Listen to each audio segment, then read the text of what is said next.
Well, it's certainly hard to believe that anyone would equate rape with entertainment, but that is just what game makers in Japan have done. Kyungla has tonight's breakout and a warning: some of the images are very disturbing. The heart of Japan's electronics district, the world's games of tomorrow on sale today. On shelves in mainstream stores, plenty of what's known here as hentai games. Almost all feature girlish-looking characters. Some are violent, depicting rape, torture, and bondage in detail. Didn't take long to find a game where the object is revenge. Find and rape the woman who fired the player from his imaginary job. Most of this game we cannot show you. Hentai games are not new for Japan. This country has long produced products the rest of the world would call pornographic. But before the internet shrunk the world, it stayed here. A quick web search generates hundreds of Japanese games. Once a game goes on sale in Tokyo, it's digitized and shared everywhere. This one, called Rapeplay, begins with a teenage girl on a subway platform. With a click of your mouse, you can grope her and lift her skirt.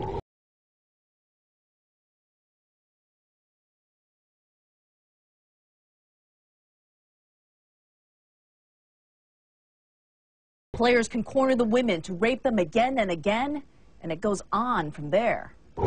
The game infuriated women's rights groups.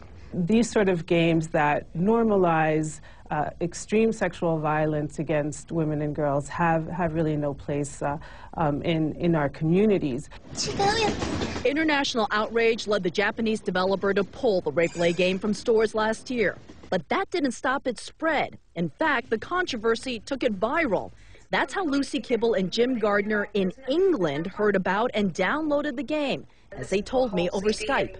It was just a fact. It was a controversial subject, and I wanted to try it, really, just to see what it was all about. That global availability is why international women's rights groups say Japan needs to regulate game makers better, stopping creation of certain content.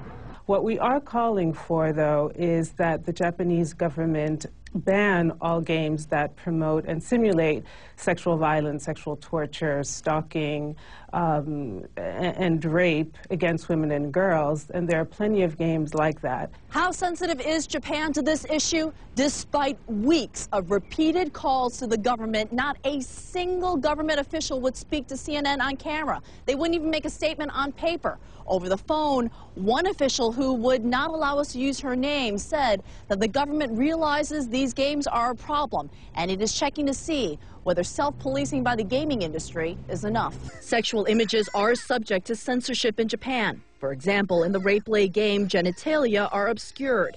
But Japan does not have laws that restrict video game themes. Did you feel offended as a woman?